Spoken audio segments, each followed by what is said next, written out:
Pardon me while I have a strange interlude.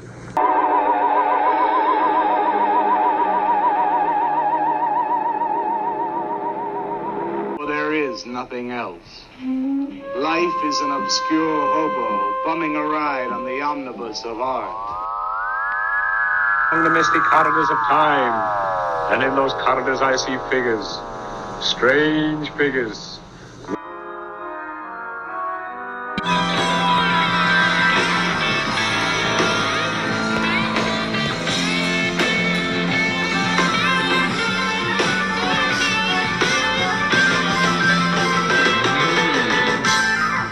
Welcome back, my friends, to the AP Strange Show. I am your host, AP Strange. This is my show, and today's show is brought to you by Jenny Brand disappearing and reappearing elephants. Because sometimes you want an elephant around, and it's good to have one that appears, and they're very expensive to feed and house, and it's kind of cruel to keep one in captivity anyway, so it's equally convenient that you're able to make them disappear. So check out Jenny Brand appearing and disappearing elephants. And today I am thrilled about my guest because he's somebody whose work I've followed for quite a long time. John Cox is, I think it's fair to say, the foremost Houdini expert in the world, certainly one of the most enthusiastic Houdini fans out there. He runs the website Wild About Houdini and has written the book Escaping Obscurity, The Travel Diary of Harry Houdini, 1897 to 1899. He's appeared on television in shows like Houdini's Lost Secrets with, I think, Houdini's grand nephew, and The UnXplained with William Shatner. And he's working on a book now, or probably close to finished with a book now that's going to be out sometime this year, about Houdini's escape artist act. So welcome to the show, John. Quite a resume. I tried to boil it down, but I'm That was very very well excited to done. talk. Thank you for doing Yeah, that. I should have yeah. been writing it down. I'm so bad at writing my own little bios, and people always want them. And no, you hit the points beautifully. Thank you. Well, But you're good to, welcome. good to meet you. Thank you for having me on, AP. Yeah, well, it's great to meet you because, like I said, I feel like I know you already because you write a blog post every day about, if I'm not mistaken, about Houdini. So I've visited your site, and I can't keep up. But if there's any little factoid I need to know about Houdini, it's probably on your site somewhere. So- It probably is. Yeah, I try, I don't post as much as I used to. It used to be, yeah, it was every day, sometimes more than once a day. yeah. I'm working on my books now, and I have a Patreon as well, so I've got a lot of other stuff going on. But a problem with the blog is that there's too much on it. I don't want people to. I want people to be able to keep up. So I'm happy when I have a week where I only post a couple times, so people can kind of enjoy the info. Well, it's searchable too. So if I want, like, Yeah. for instance, I'm interested in my hometown of Worcester, Massachusetts, which Houdini was in plenty, especially right at the end of his life. You're from Um, Worcester? I didn't know that. yeah, that's where I live. So Oh, there's a lot of interesting Houdini connections there. yeah, I was trying to do the research myself, and I ended up finding just some real gems on your website regarding his buried alive act with the Worcester YMCA, and Right. yeah, and really that was one of the last places he performed before the fateful sucker punch that put him in the hospital. So It uh, was one of the stops on that in those final couple months. Yeah. Yeah. yeah. Is there anything that about my hometown that sticks out to you with Houdini history? Well, there's something that I would love to find more information on is that he did, yeah, about the buried alive in the YMCA. That's the second time we call it a buried alive. It's his submerged casket test in which he would get into a casket that would be sealed, submerged in a swimming pool, and then he would remain there for an hour or more in a Right. casket which only had enough air for 5 minutes. Everyone knows about him doing it at the Hotel Shelton in New York in August 1926, but very few people know that he repeated it in Worcester at the YMCA. So that's exciting. Gets even more exciting though. Here's something that people really don't know. He did another version of this, casket endurance test in Worcester in front of a department store. And he got a casket that had a glass front, and he was propped up in front of the department store and sealed in it for over an hour, and people just sort of could wander by and look at Houdini in there. He had realized this is sort of a new outdoor publicity stunt. Yeah, Doing these endurance tests. It sounds a lot like David Blaine, doesn't it? He was right. sort of evolving. And so he was very much thinking this is going to become kind of a new thing. And he did it. He did it there, but we know very little about it. There's no photo from it. And really, it's among the last, it might be the last kind of outdoor stunt that he ever did. Yeah, because that was a huge part of what made him famous was these extravagant outdoor stunts, whether it's hanging upside down and escaping from a straitjacket or diving into the Charles River and breaking through the ice in Boston and being in shackles and coming out. You know, Yeah. that's kind of like where he made his bones was with these big public things. But just to think that he was in a casket, which some say that he was buried in, but I think you debunked that, right? He wasn't buried in the glass coffin. When I, you nobody know, I, knows, maybe. I wish I knew for sure. It's very strange because the story is that he had ordered this casket for the YMCA test, but it didn't arrive in time.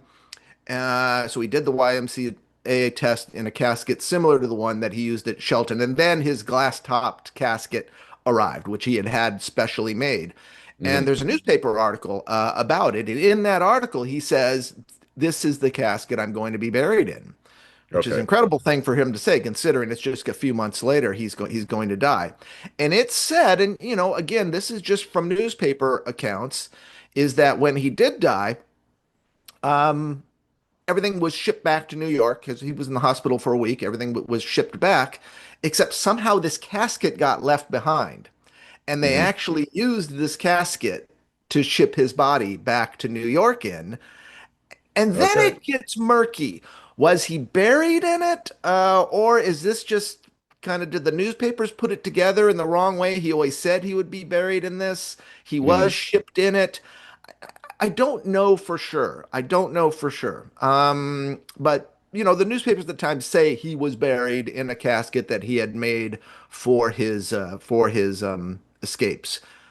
Yeah. Only one way to Yeah. find out. We got to dig him up. We got to see Right. what's there.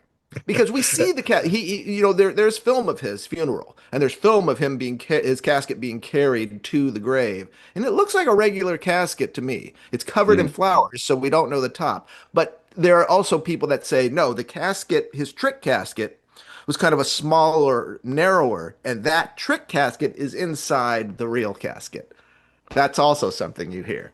So Right. it's again like everything with Houdini, it's mysterious and there are multiple stories, and we don't know for sure.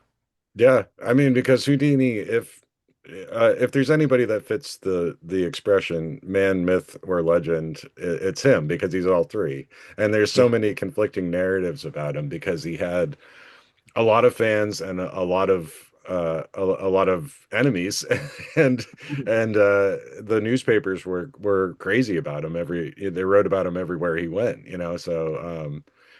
so you do get a lot of mistakes, a lot of exaggerations, and it's very difficult to parse what's actually true. So Yeah, uh, it's a tangle. I don't blame him as much, 'cause, and he mythologized some of his stunts. You mentioned the going through the ice. right. That was he did that stunt he did on a very cold day. But the river wasn't frozen. But the more he told it, the colder that river got. And eventually it got frozen. And eventually it was a hole in the ice. So he Yeah. would embellish these tales, but he didn't do that as much as people think. And he would do it for the newspapers because the newspapers wanted those stories. In his own material, like his pitch books, he really did present his life straight and honestly. and when you do research and you sort of know what you're looking at, you know what level of, how much to trust them, when it is embellishment, when it is an act, and when it is the record. It's later biographers that I blame them more than Houdini, Right. because they're just thinking that's a great story, it's going in the book. And a biography then is kind of held up as everything in here is true and verified. Mhm. But that isn't the case. So then it gets confusing because you don't know the source. So you don't know, how seriously to take it. So it gets confusing because of, every time someone retells Houdini's story, they add things, they make up their own stuff. So, 100 years of people telling and retelling the Houdini story has confused it quite a bit, more so than Houdini did in his life. When I go back to the primary sources, I'm like, well, this is clear enough. Yeah. Well, it takes somebody like you, I think, to have those primary sources and be able to put them in order, right? So Yeah. Yeah. it's a huge dedication of time. Um, one thing I don't think we mentioned, but I think it's kind of important is when he did his buried alive underwater at the YMCA, he actually beat his own record from New York, didn't he? Wasn't he under even longer the second time? It was very close. Off the top of my head, I don't remember, but it was very close. Right. Equivalent at least. It might have been a little longer. Yeah, yeah. Well, it is, I don't want to spend the whole episode talking about my hometown, but that stuff is fascinating to me because when I first got into Houdini and realized that he and his personal spy girl, oh crap, I'm forgetting her name. Mackenberg. Rose Mackenberg. Yeah, Rose Mackenberg bought the charter to the local spiritualist church in Worcester. Yeah, yeah. And the legal battle went up until his death, I guess. They were still fighting about it like a year or two later. So um, I was just fascinated and I started looking into it. And I was like, wow, he actually has a lot of history in my hometown. That's really strange. Who'd There's a have lot. thought? Yeah, Well, if you have nothing to do, go someday to like a local library and look at local papers that maybe haven't been digitized because I'm convinced he was in that glass fronted casket for an hour, over an hour in front of a department store. Someone must have taken a picture of him or there was just lots of opportunity to take photos. And I bet there's some newspaper that gave that a lot of coverage, yeah. and that I would be something to find. I have gone through the microfilm of the Worcester Telegram for that time period, and I didn't see any photos. Yeah, But maybe I was in the wrong month because I was looking for the spirit. I was following along with the whole lawsuit with the spiritualist church in town. So that's not wasn't my okay. focus before. But I'll have to go back to the library and look again because maybe somebody at the Telegram got a photo. Maybe I'm trying to think. I've probably seen the Telegram pieces because it was, there was advertisements for it, which is how I Mhm. first discovered it. And then I, again with Houdini, it's like, well, just because it was advertised doesn't tell you it happened. Sometimes things changed, weather prevented it. But then I found a really nice account of it, and it was either in the Telegram or it was in another Worcester paper. But sometimes there'll be smaller papers who give it a bigger spread. I don't know, but I'm holding out hope because then that will show us the casket, so we'll know what we're dealing with. Right. And that would be there's a photograph. Now we're going down the rabbit hole. There's a photograph of him laying in that what appears to be that casket, glass topped casket, and it said it's a photograph of Houdini dead, and I Hmm. actually think it is. But it's also been suggested. I think I was the one to suggest it, and then people, grabbed onto that, and now I'm not even sure it. But I said, it might be the Worcester test because he seems to be propped up, and there seem to be people around. So maybe Hmm. that what we're looking at is a photograph from that stunt, not of his body being shipped back. But if we had a photograph of the test, we would see his Yeah. setup. But I now believe that actually is his body in the glass topped casket. Yeah, I'll have to look into it and maybe try to get some photos of the storefront itself because I think they might be tearing Still it there. down. Oh no, no, Uh, no, really? I think it just got sold and they're planning to demolish it soon. So that my city's undergoing a big gentrification push with a new ballpark and everything. So a lot of old I was stuff is so disappearing. Yeah. excited. I was so excited that that still existed.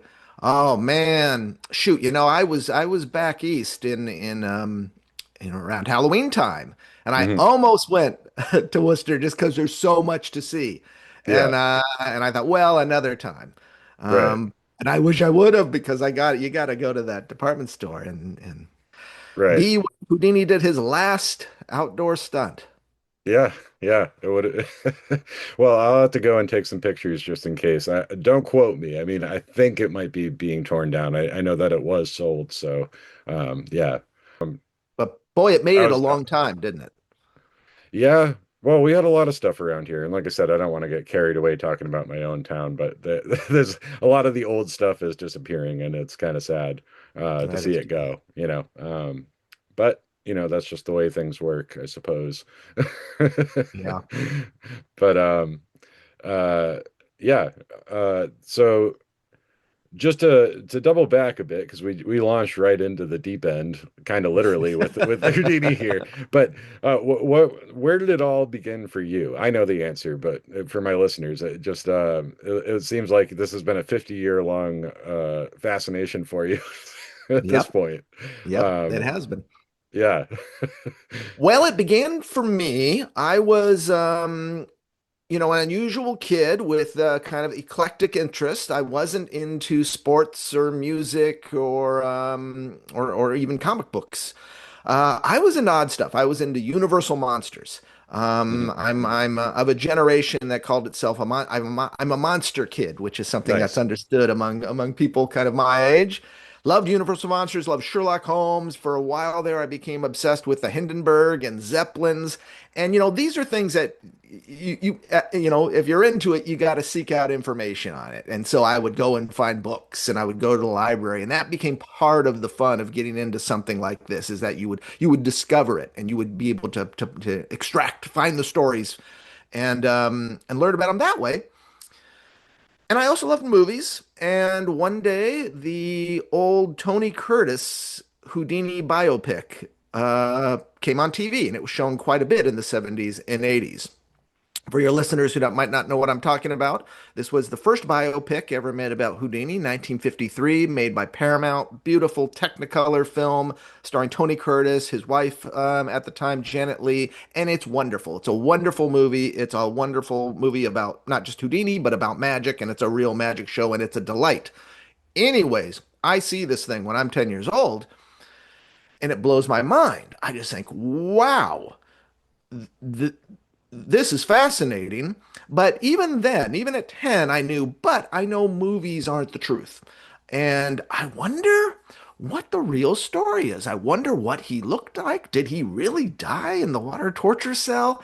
Hey, I'll use my skills of research. I'm going to go next time I go to the library or to a bookstore.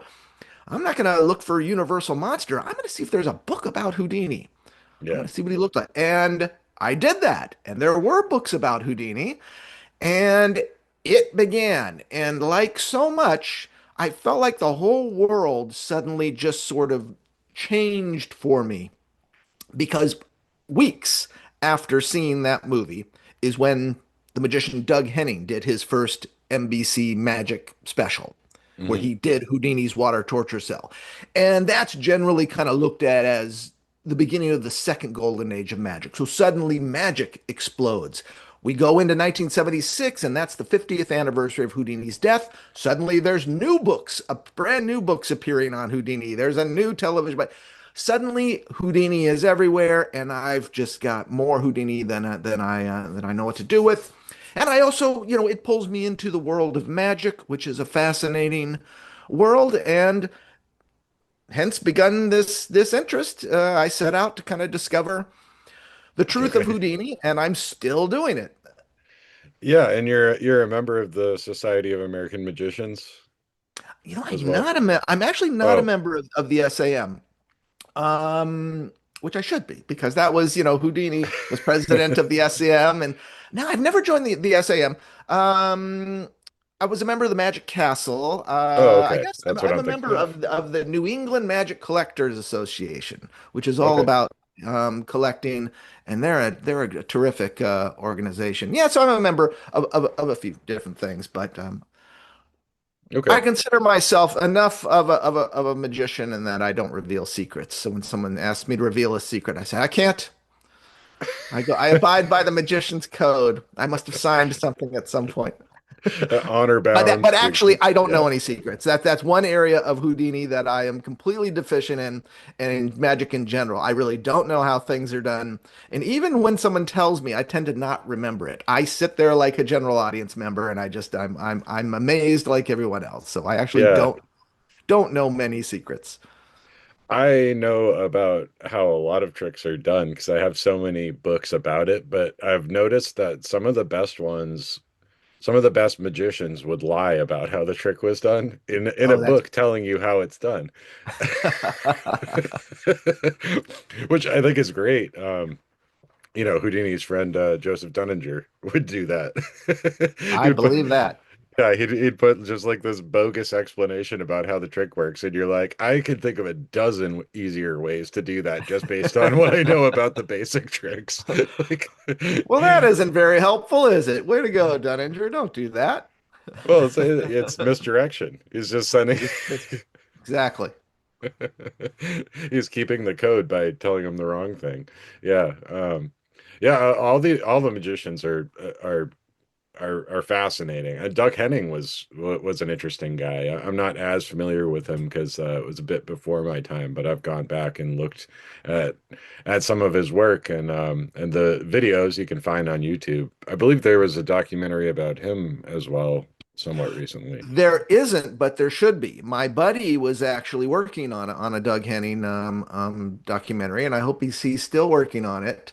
Hmm. There isn't. The only thing, there was Doug. He had his big break with the Magic Show, which was a Broadway musical, and Mhm. they did a movie version of the Magic Show. Was it 1981 or something like that? Mhm. And I love it. People say, well, no, the movie, you had to see the show. The movie is sort of overproduced and you see all his big illusions, but I think it's just glorious. So that's a great record of Doug and kind of all his big tricks. But no, his story is terrific and is definitely worthy of a documentary. There's a good book called Spellbinder about Doug Henning. Maybe that's what I'm thinking of. Maybe I was mistaken and thought it was a documentary, but yeah, I'll have to get my hands on that because that sounds great. Um, Yeah. yeah. Well, speaking of books, I mean, Escaping Obscurity, you're talking about really early days of Houdini, right? Not yeah, yeah, early days, not real early days. Right. What that book is something very unique. I was invited to participate on this project, and boy, I'm glad I did. The story is who a big collector, Dr. Bruce Averbook. He owns Houdini's first travel diary, and this is Huh. a little pocket diary that entertainers would get and use. It's made specifically for traveling entertainers, and they would use it for everything. It was their day planner essentially. It was the cell phone of the time. It's where they put all their information and appointments and gigs and recorded expenses. And this is Houdini's, and this covers the seasons from mid 1897 to mid 1899, and it's just his every single day. And he isn't famous yet. This is the last 2 years of his obscurity. So this is when he's still a traveling, struggling entertainer. And these are Hmm. the years when he experimented with doing spiritualism. And he traveled with the Welsh Brothers Circus. So you've got all this circus information. It's jam-packed with incredible information. It's been examined by some biographers, but it's a really precious resource. And Bruce Hmm. owns it. And Bruce said, I want to publish this. I want to make it available to the world, but I want to do it in the right way. And he approached Mike Caveney, Mike Caveney's Magic Words, who is Mike Caveney is a magician, but also a big magic publisher. And he asked Mike, how would you like to publish this diary, every page of it, so people can have the entire diary on the shelf? And Mike said, well, that would be great, but no one's going to understand a lot of it. It's hard to read, it's very cryptic. He says, why don't we get a lunatic like John Cox to read it and annotate it? Give us some insights, let us know what we're looking at, and then, make it into a book. So they approached me and said, would you be interested in doing this? And I said, absolutely. I hadn't read the diary. And so what I did was I went, entry by entry and tried to decipher Houdini's chicken scratch. And I have a very substantial chronology of Houdini's life, but so I sort of knew where he was, what was going on, and I fleshed out every single diary entry and told you exactly what this is about, exactly what's going on, and maybe there's something even that he didn't say that I know went on, and fleshed it out into a book, and was very surprised at, like, whoa, I thought this was just going to kind of be an academic exercise, but what is in here is a story, and maybe the story. It's the story how Houdini broke out of his obscurity, which is why we called it Escaping Obscurity. Yeah. And it's eerily perfect. I mean, the diary, he literally completes it right at the time that he becomes the next, the famous Houdini. Right. Um, and then we just overloaded it with, we approached our collector friends, including David Copperfield, and we loaded it up with images and artifacts that relate to things in this period. So it's a big coffee table book. Every page of the diary is reproduced, tons of photos, tons of my annotations if you care to read them, but it's a great way to chronicle that section of Houdini's life. You get a good idea of what the world was at the time and what he was at the time. Well, yeah, that's amazing. And I know a little bit of this history, but what was his act at that point? Because was he not doing escapes at all yet? Or I know you said he flirted with spiritualism. Him and his wife would kind of do a spiritualist act that was all gimmicked on Yeah. stage. Yeah. But yeah, Yeah. Well, at this time, I mean, people, it was a little bit of everything, which was one of the problems. Out of the gate, he had metamorphosis. His career starts with metamorphosis, and that's the substitution trunk illusion. yeah, In which, if I don't know how familiar your listeners are with magic, but that's essentially, and you've seen it performed today because it's still a popular trick.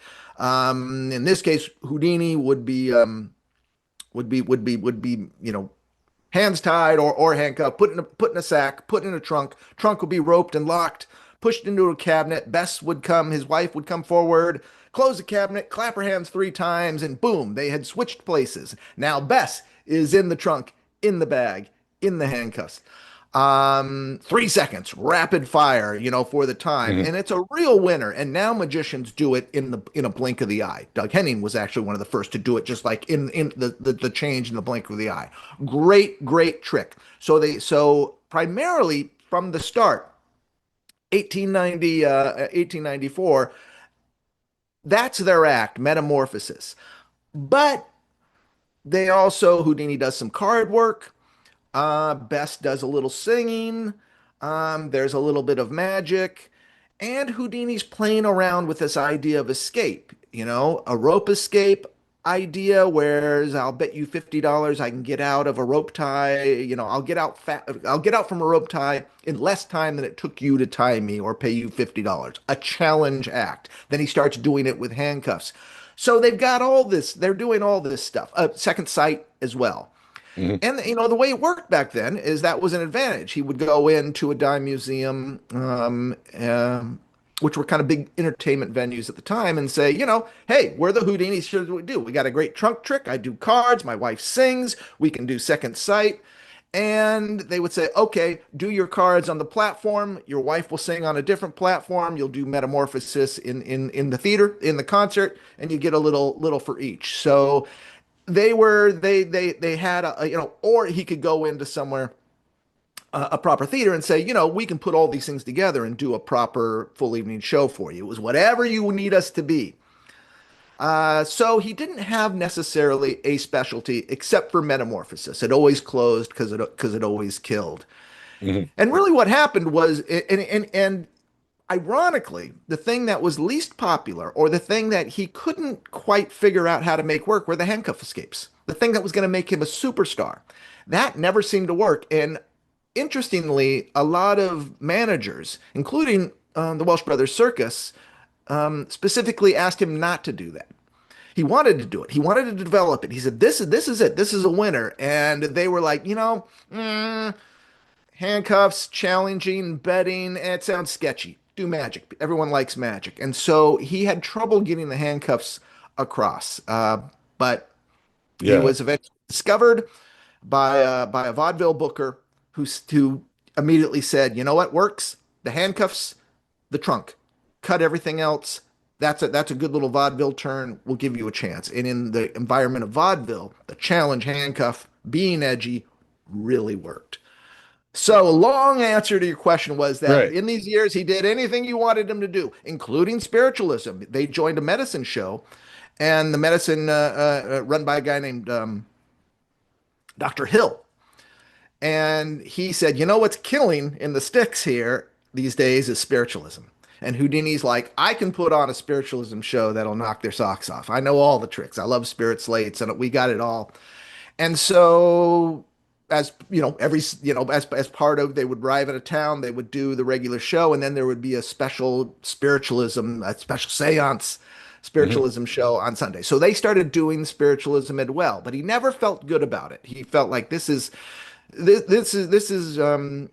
deception that's dishonest. People really are believing that we have powers, and this doesn't feel right. This doesn't sit well with him, and so they ended up stopping doing that after this tour with the medicine show.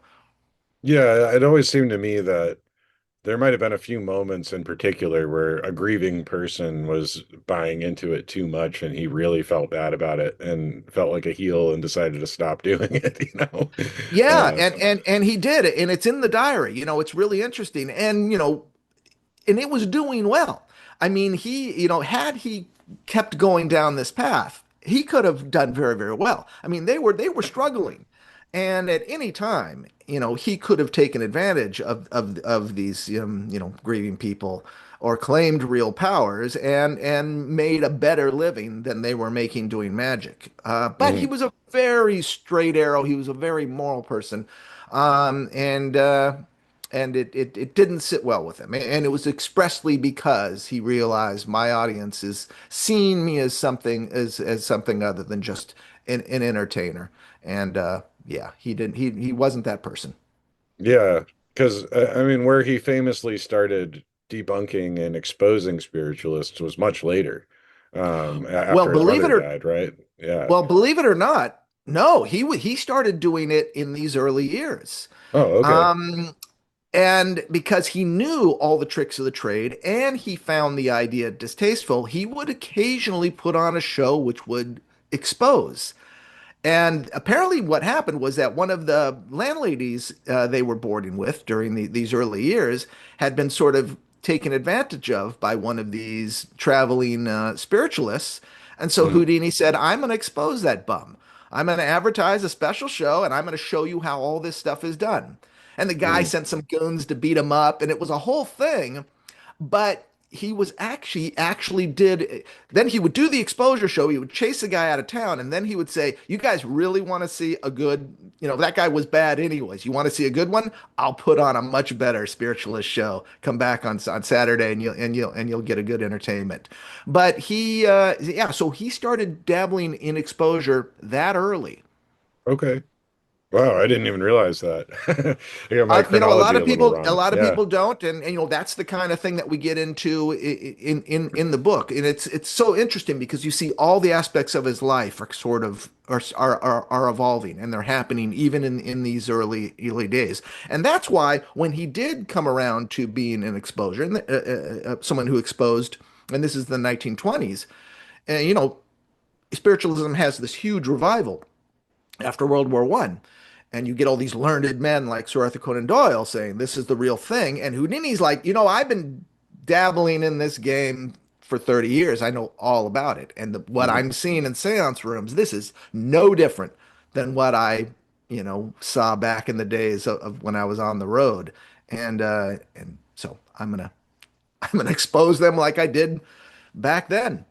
Yeah, but more than that, I mean, he went in front of Congress and testified about it because it was, you know, it's Yeah, yeah. crazy. Um, and that's where the prediction was made that he would die before Halloween, I think. Um, there That was gets a that gets murky. There were a couple. First of all, mediums were always predicting his doom and demise. Eventually, one of them was going to be right, and there, yeah, I get confused because there's multiple curses and predictions, and of course, after he died, a lot of mediums said, "I predicted this, I did this," but they get kind of tangled up. As far as I know, there was no one real solid, accurate prediction, but there was a lot of claims of it. okay. I thought one happened at the congressional hearing with one of the people that testified, but I could be wrong about that. And it might have been invented later. I don't know.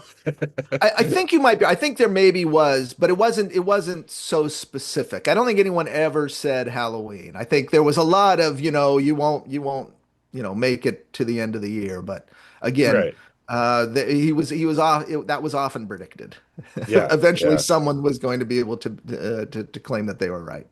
Well, and make a lot of enemies. And I mean, specifically with the spiritualists, and I think maybe people don't realize this, is that I mean, you mentioned having goons sent after him to beat him up, but I mean, there was kind of like a psychic mafia Sure. element to it where they were this was big business for them. So somebody that's disrupting it, they would put plans in the works to do him in or shut him up, you know? So Well, you're right about that. I mean, it was dangerous on a number of levels. One, yeah, yeah, it was big business for people that were ethically questionable and could absolutely do harm to him.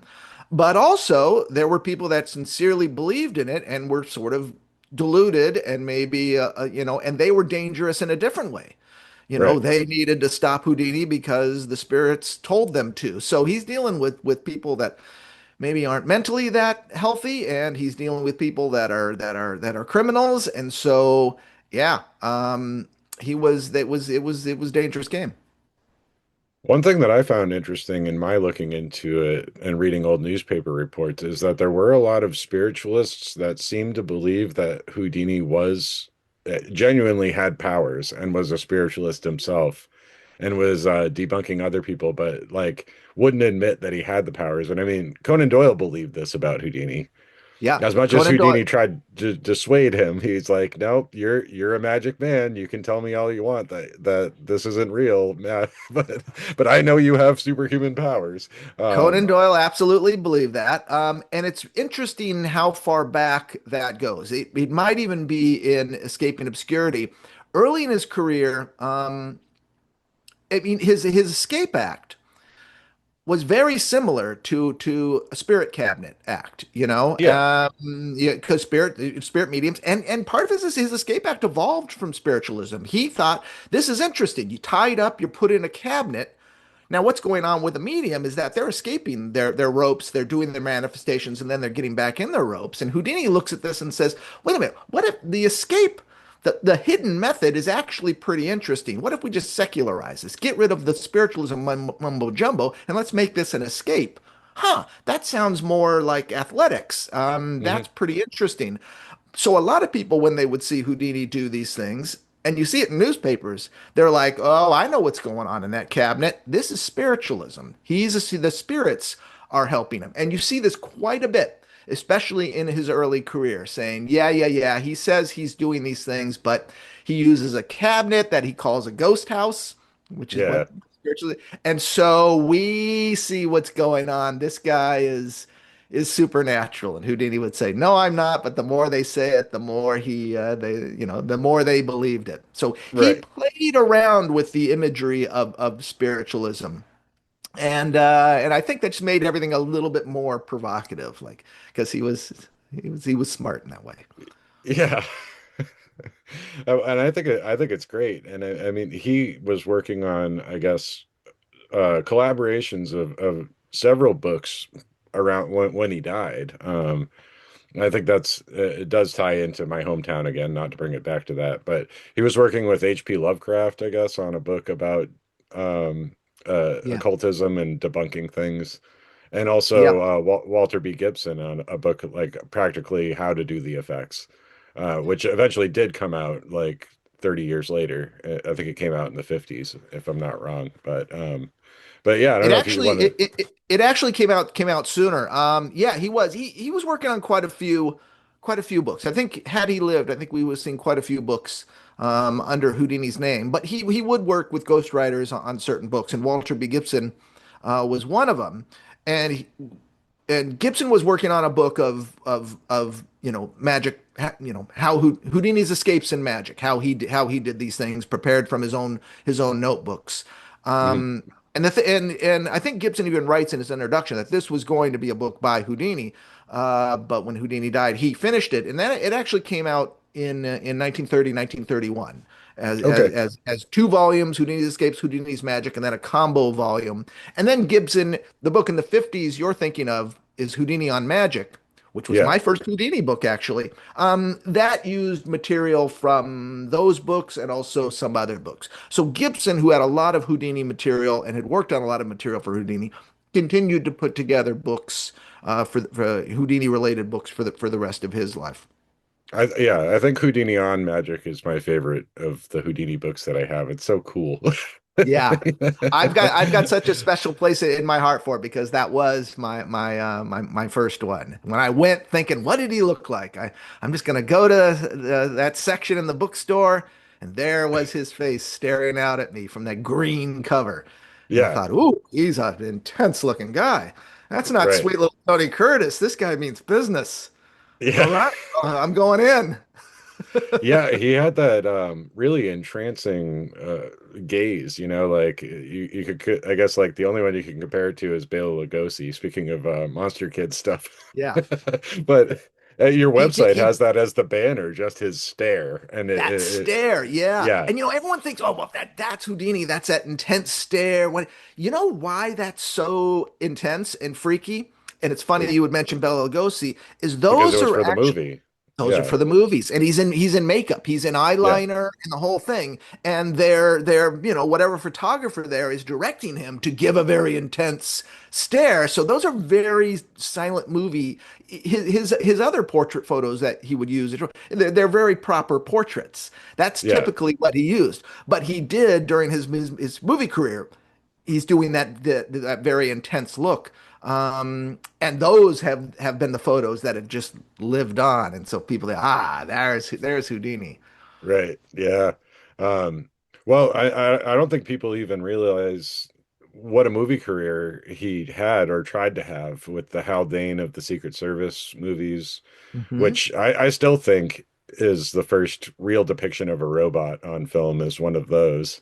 Um, Oh, but we've just, that was always debated, but we just lost that battle in a big way because didn't they just discover a George Méliès film from early, like yeah, 1901, and the whole movie is about a guy who creates a robot and then he has to fight it. And it doesn't look, the robot just looks yeah, like a person, but it's a robot. It's a robotic person, and the point of the movie is a mechanical man. So I'm like, oh boy, I think that's the first one. And, yeah, but you know what? And there was another. I think there was an Italian movie. And people probably don't know what the heck we're talking about. What we're talking about is that 1918, The Master Mystery was a movie serial that Houdini made, and in it is this amazing robot, the automaton, and it's yeah. been said that that was the first movie robot. And so we're always looking to see if we can find an earlier one. And there was an Italian film that had a robot, but then I heard actually the date of that was wrong. Um, but now this George Méliès movie, I think has won it. But I think we can say maybe the Houdini movie was the first robot in an American movie. Maybe that's a Mhm. way to say it. Yeah, well, I mean, all of those examples predate the use of the word robot, which came from the Copic play RUR. I actually wrote about this recently because my argument would be that the Méliès one was not a robot. Ah, good. Because I think Automata is slightly different, like clockwork mechanical men, like toys and wind-up toys and things like that. I think there's a distinction to be made between that and a robotic man that's made out of metal.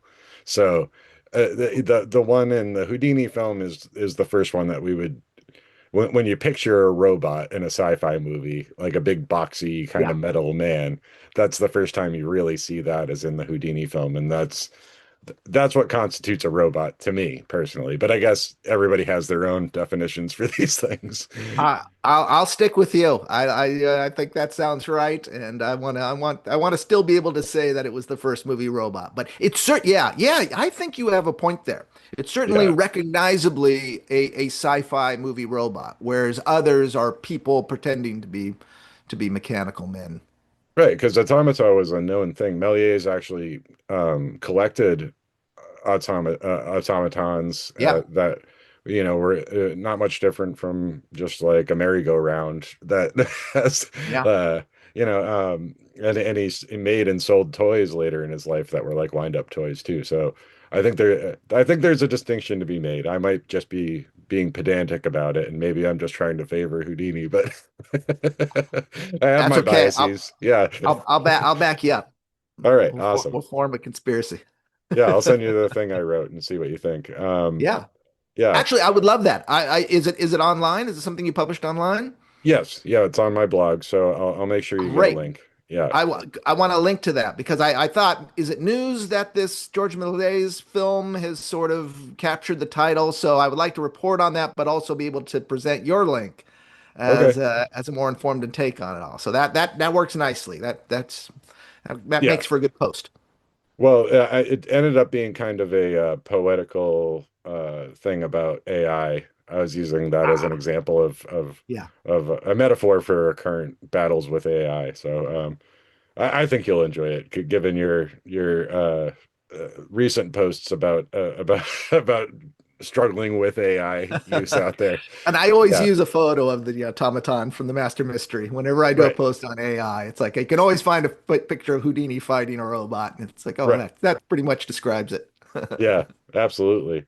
But in regard to his character of Haldane of the Secret Service, because this predates the FBI and the CIA and intelligence in America. So like the Secret Service was like the spy archetype that he could use.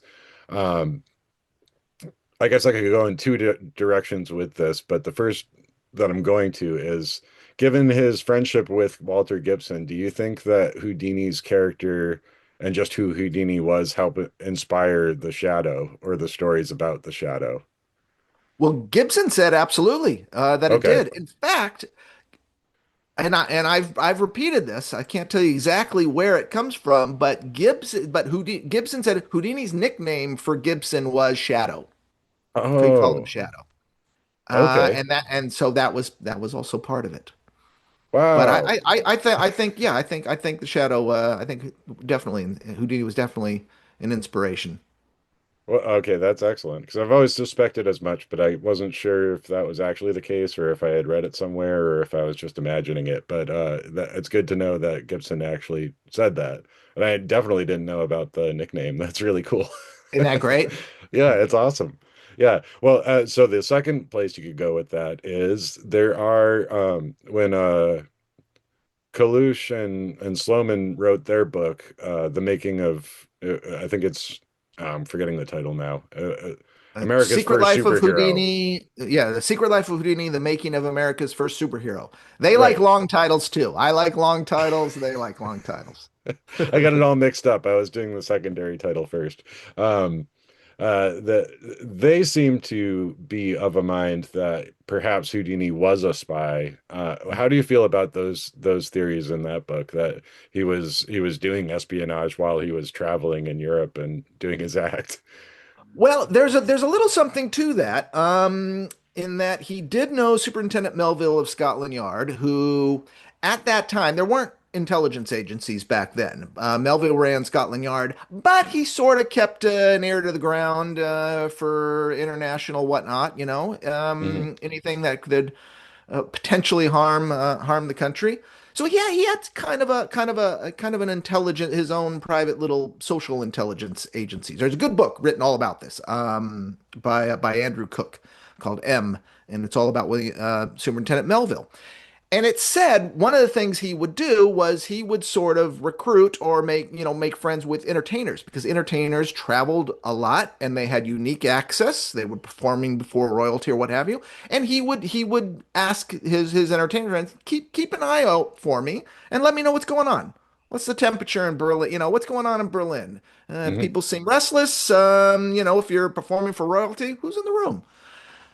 And it's believed that he did this with Houdini. And in fact, in Melville's diary, there are three entries in which he comments that received a report from HH. Hmm.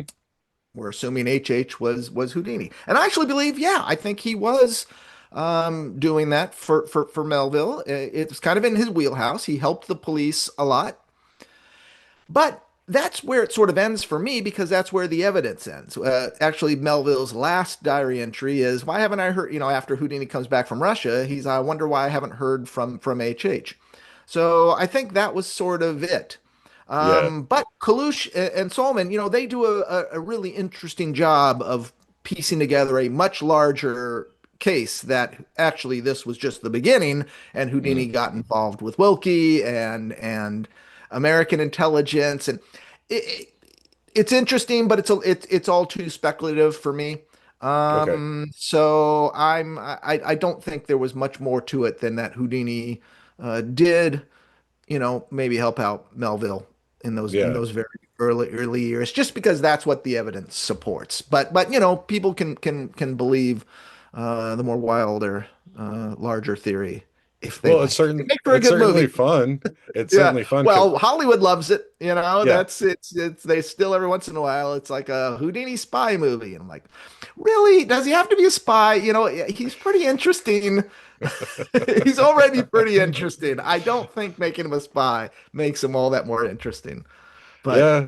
Well, there was a TV miniseries that came out maybe 10 or 12 years ago. And they really leaned on that and they actually show him like getting punched in the gut by Rasputin at one point and then like yeah, which is escaping and cracking total a safe malarkey. some right. Yeah, yeah, that was the Adrian Brody Right. history miniseries. Yeah, they went all in on him as a spy. Yeah, going on missions, cracking safes, the whole thing. I don't believe in, I think that all malarkey, all malarkey. Okay.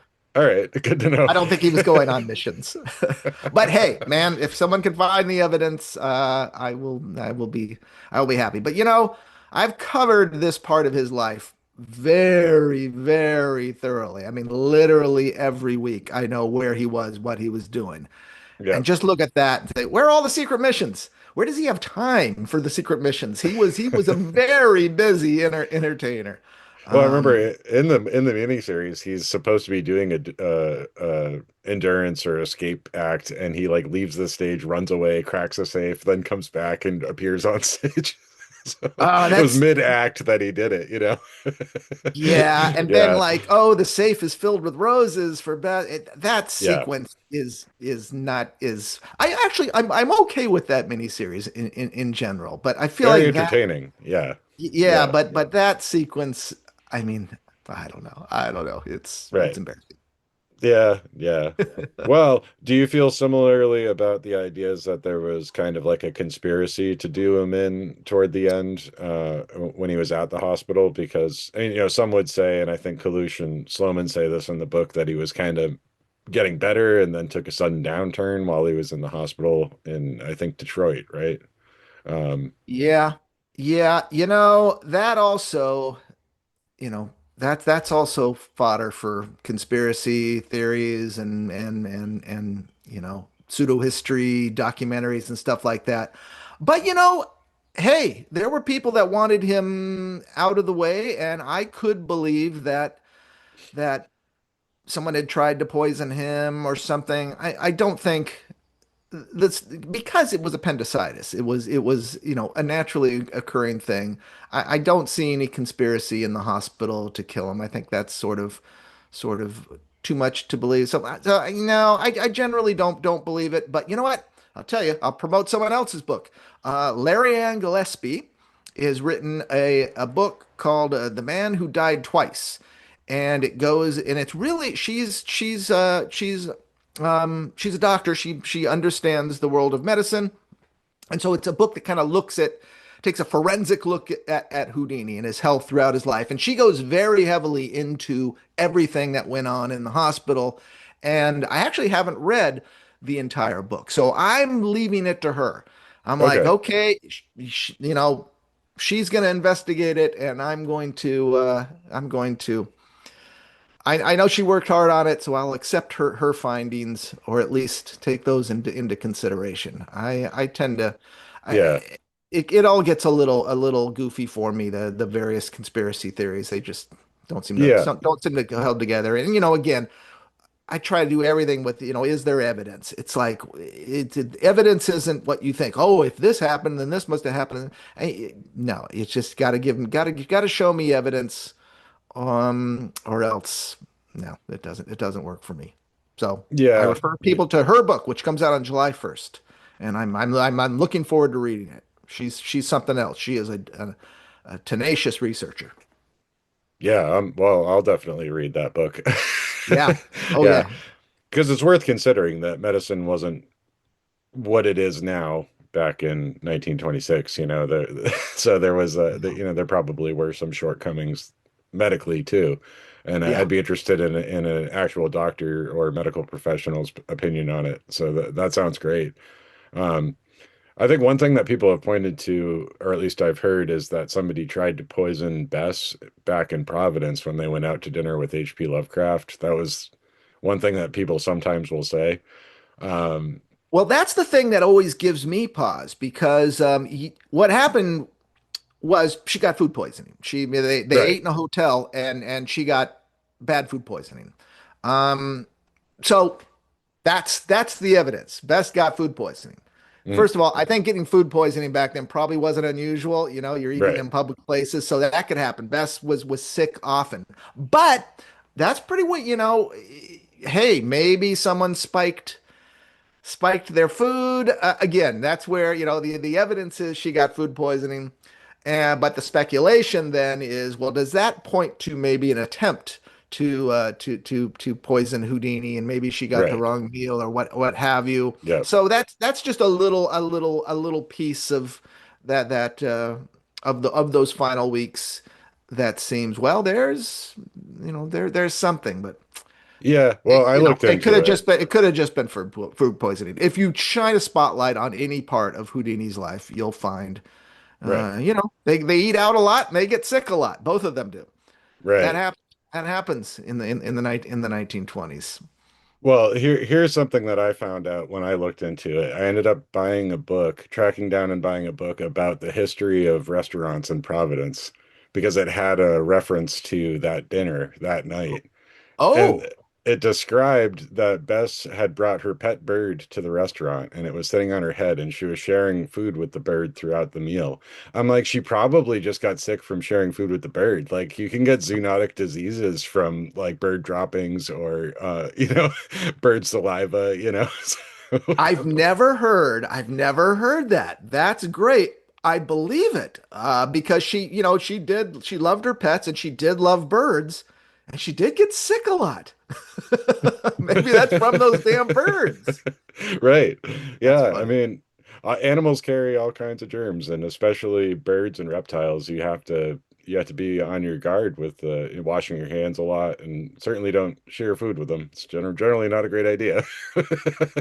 Maybe it was the bird that did it. Maybe the Yep. bird gave Houdini appendicitis. Well, there's another book. There you go. Oh man. Yeah, it's always the last person you suspect, the bird.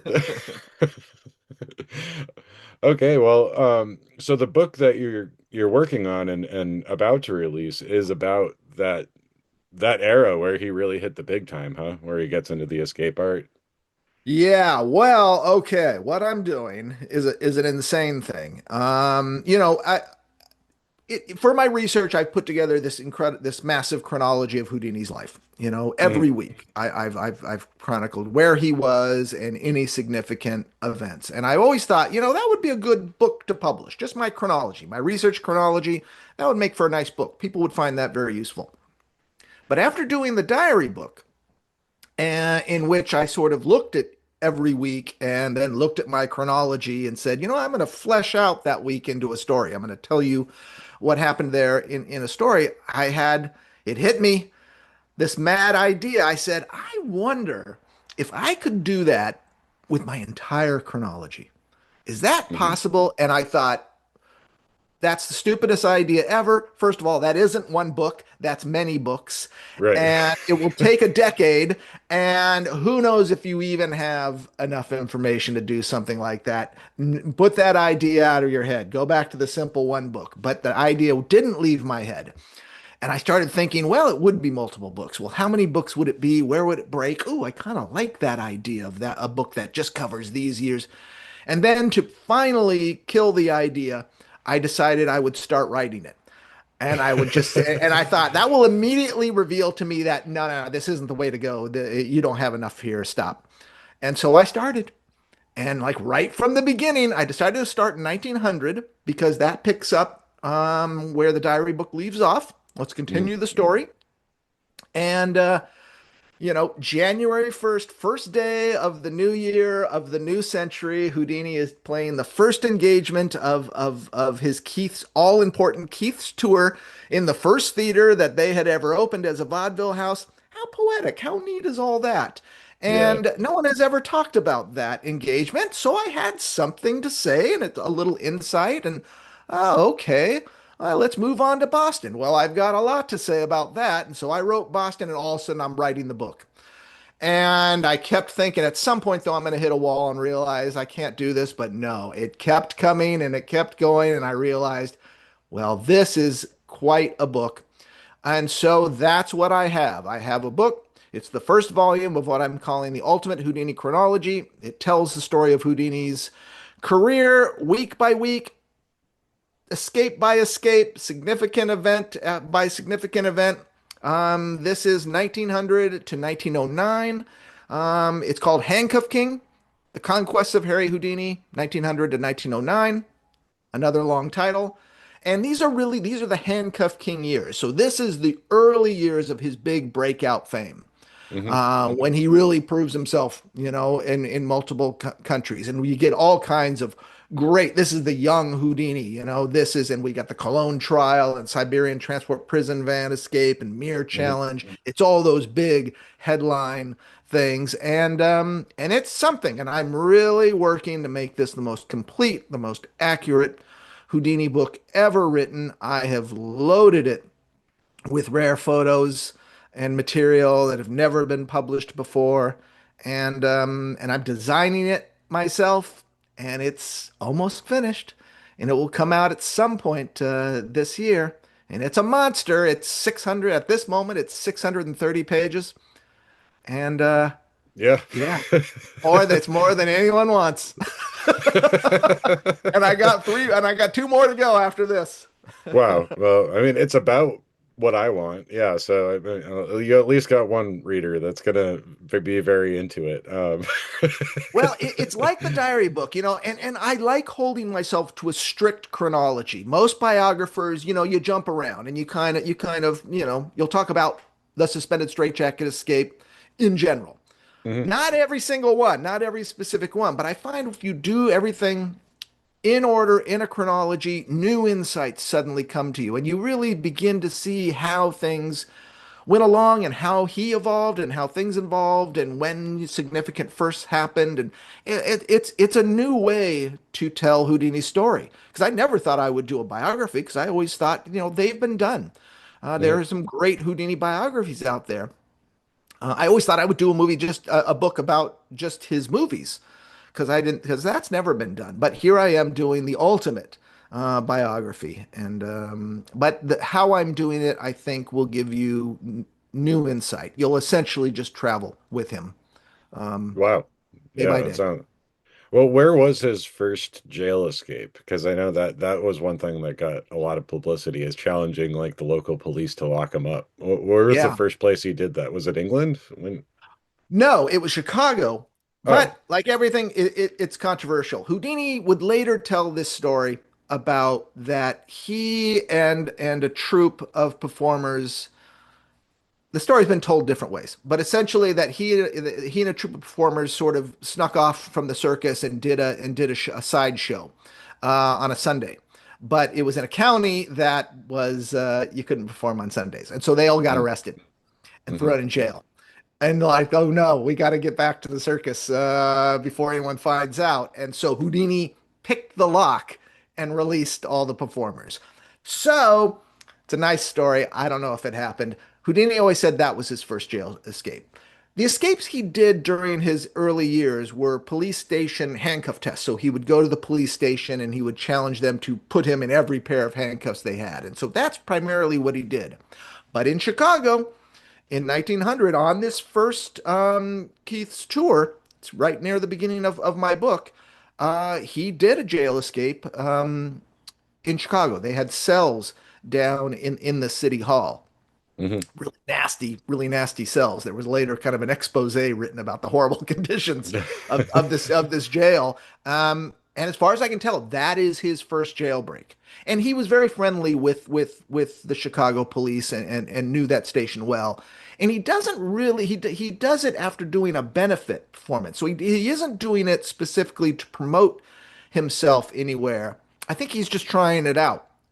Hmm. And it works great. He escapes, he gets terrific coverage, and then okay, he we starts weaving in jail escaping along with the handcuff tests. Essentially, he would go to police stations and say, you know, will you let me escape from handcuffs? How about trying to escape from your jail? So Hmm. the jail escapes begin in 1900, and then that becomes kind of his primary.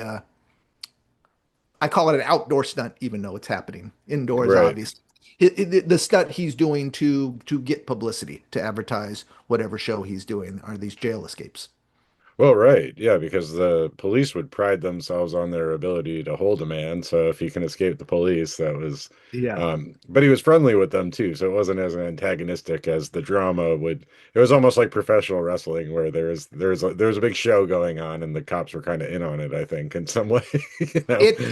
He had to charm them, and he Yeah, got turned down a lot, and for right, exactly that reason. We don't want you escaping from our jail, and there being right. a story written about how our jail doesn't hold you. So sometimes they wouldn't go for it. He was often refused, but no, it was he would charm them. He would go early, and he would do magic. And he Hmm. would also show the cops. He'd say, let me show you how gamblers do these tricks. And so he would become very friendly with them. And then he would say, listen, can I come back tomorrow with a reporter and, lock me in all your handcuffs? This isn't I'm not asking you to do anything wrong. This is legit. But I would like to do this and give me an opportunity to escape. And can I have a reporter here? And they would, sometimes say, sure, sure, Yeah, and it helped that he wasn't asking. They weren't colluding. He was saying, "No, this is a legit test. If you'll let me do it." And then later it was, "Can I try to do a jail escape?" And so they were. Some were happy to let him do it, and then some yeah, gave him a hard time, and some watched what he was doing. And so there's lots of, again, my book will go. You'll hear about every single one he did, yeah. and Okay, they don't all go well. right. Some of them didn't go well, Yeah. but they're all interesting. They are, and it's a testament to his physical abilities because a lot of the escapes relied on endurance and pain tolerance and a lot of other things like the way he describes the escapes and humiliation because they would strip him down, do like a cavity search and stuff Oh, just to absolutely. make Yeah, sure he was, yeah, the nude test. Well, that's in the diary book. He first does that in San Francisco in 1899, and it was just an inspired idea, because boy did that get attention. Yeah. that he was strip searched, and he immediately goes to the Bushnell photo agency in San Francisco and has photographs taken of himself. He's wearing a little loincloth. Yeah. And he has photographs taken of him all manacled like a strong man, Right. and then slowly releasing himself, and that gets a full page spread in the San Francisco newspaper. So it gets attention, and also makes it all the more perplexing. How the heck did he open those handcuffs or the jail cell if he had been stripped and searched by a doctor? Yeah. Don't know. Well, I kind of know the answer, but in the interest of not sharing magician secrets, I guess I'll keep it to myself for now. But I I think he have did it. heard. He did. I think he did it different ways. I mean, he did. I think he did it different ways for different tests. Hmm. I Yeah. think Oh, yeah. he was able to Absolutely. kind of assess, like, okay, when he's looking it over, he's also figuring out what method is gonna work. He had multiple methods, and I'm Oh, sure a yeah. few backup methods. Yeah.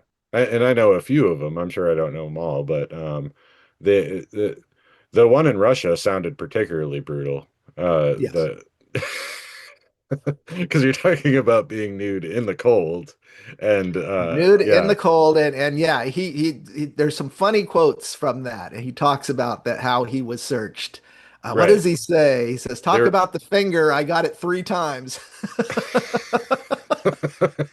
Talk about getting the finger. Mr. Secret Policeman gave it to me 3 times. Something like that. Yeah, they really searched him thoroughly. And then after he escapes, they grab him and search him again. Right. And they don't find anything. And then they look at his assistant and they grab the assistant and strip him and search him as well. That was a case where the police weren't so thrilled that he had gotten out of the thing, and that wasn't something that the newspapers reported on. There was no Right. reporters there for that.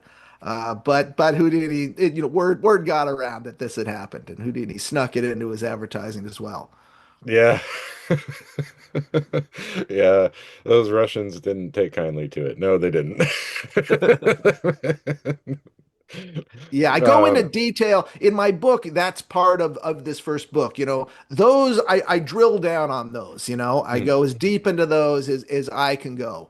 And really, especially that one. And I did a couple blog posts on this. I took some of my old blog posts and fleshed them out because there's a lot of different stories of how he might have escaped from that. Again, for your listeners, we're talking about the Siberian transport prison van, and that's an actual prison cell on wheels pulled by yeah, that would be horses. pulled And by it said horses. that Yeah. that's where they would transport people. And Houdini escaped from that. And there's a lot of different stories about how he did it. And so I go into each of those theories, how improbable they are, what they track back to, because that's something that's been mythologized quite a bit Hmm. uh, by later biographers. Yeah. Yeah. Yeah. But it's extraordinary either way, just the stuff he had to put up with in order to get to the point where he could make the escape, and then still after. So Yeah. I mean, people would be pretty rough with him. I think I read about at one point somebody used thumb cuffs that just cuffed his two thumbs together, and they over tightened it and almost broke his thumb, or did break his thumb, like just kind of being really nasty about it. There was a Um, really tough thumb cuff challenge in Germany. Yeah, that yeah, really cut in. And there's a photo of them, I think, in the book Handcuff Secrets, of these thumb cuffs that have kind of serrated edges. And so they yeah, dig in your thumb. So the point of it is, they're causing tremendous pain. So that's right, also why you're immobilized. yeah, yeah, That was part of it. They're right on the edge of kind of torture instruments. right. Um, and yeah, he had a couple bad moments with thumb cuffs and thumb cuff challengers because they were they were kind of vicious. I had a pair of thumb cuffs as a little kid. You could buy them in a magic store. Oh, And they also had the serrated edges still, like the idea of it kind yeah, of digging into your flesh was true of 1970s thumb cuffs, which were probably just made for magic shops by that point. It's kind of like, right. Yeah. Um, But yeah, brutal. I mean, that sounds like it really hurts. I wouldn't want Yeah, to. a lot. He put up a lot of pain, a lot of tough challenges, a lot of injuries, a lot of pain. Yeah, yeah. Because I mean, but by the time of his final performance, I mean, he had been pretty well beat up throughout his life. He was, Yeah, I say it all the time. He was more like an athlete than a magician. right. And his relationship to the public was more like an athlete on an incredible winning streak. But also, even just in his 40s, a lot of pain Mhm. from a rough life, a rough, you know, physical life. But he never stopped. He was doing suspended straitjacket escapes right to the end. Yeah, yeah. And those underwater and buried alive type things are exhausting too. Like that takes a lot of stamina. I believe when he Yeah. was pulled out of the pool, like he basically he couldn't stand or anything. Like he needed to just sit there and breathe air gradually and come back to life because it's like Apparently that was a very dangerous thing to do. right. Well, I don't yeah, know if I've talked to Larry Ann about that, but I hope she covers it in her book because at one point he started seeing yellow spots before his eyes. He was in right. communication with the surface, but it was still going to take some time because this thing was hermetically sealed, so they needed to tear it open. And at some point he started seeing yellow spots, and I've seen some mentions in some biographies of medically what was going on, and what was going on was pretty dangerous. He was actually, very close to really injuring himself with oxygen Yeah. deprivation. Well, yeah, all of this is fantastic. And like I said, I've been a fan of your work for a long time. So this has been absolutely fantastic to get the chance to chat with you and geek out about Houdini for a little while because I don't have a lot of people I can do that with. So I don't either, and I feel like we could go on and on and on. oh, So we absolutely could. But in the meantime, if my listeners want more of if my listeners are wild about Houdini the way we are, or even just a little curious, where can they find you and follow along online and keep updated about the book? well, you can go to my blog, wildabouthoudini.com. Although I also have a Patreon because everyone Mhm. has a Patreon these days, but I've got a Patreon where and that's where I kind of share a lot of the updates on the book. You'll have, kind of the exclusive, you'll have the ability to pre-order it early.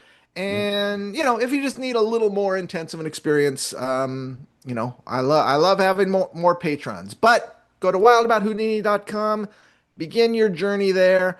I'm selling Escaping Obscurity on my retail site, which is Wild About Harry Press. Okay. You can buy it there, or you can buy it from Mike Caveney's Magic Words. He's also selling it. Wild About Harry Press is where I'm going to be selling my other book. But yeah, start at wildabouthoudini.com and you can branch out in any direction you want to go and go as deep as you care to go. Yeah, and you're on Instagram as well. I think I'm I'm on following you Instagram, there. Yeah. I don't update my Instagram too much. I have an Instagram, I have a Facebook page, but I mostly use the Facebook page just to kind of share links back to my blog. I'm old Right. fashioned. I still just do it all on a blog. Yeah. But I have an Instagram presence and I have a Wild About Houdini Facebook page because that's a good way for people to kind of keep up with what I'm posting and what I'm doing. Absolutely. Yeah. And I try to check back often and like I said, it's a lot to keep up with because you're always at it. You're always I've always always said, going. well, I also have a newsletter. I don't know if you know. You can sign up for a newsletter, and every Sunday I'll send you here are all the stories of the week. So Okay. you can just click in. So that's another way. I try and I realize I put up a lot, so I try and make it easy. I try to find the way that would make it easiest for people to kind of keep up with it. The newsletter's not bad. It's free. And every Sunday it just drops in and you'll be able to browse. Oh, this is everything he posted this week and look at what you're interested in and ignore what you're not. Okay. Excellent. Well, thanks again for coming on. This was a lot of fun. Thank you for having me. This was a lot of fun.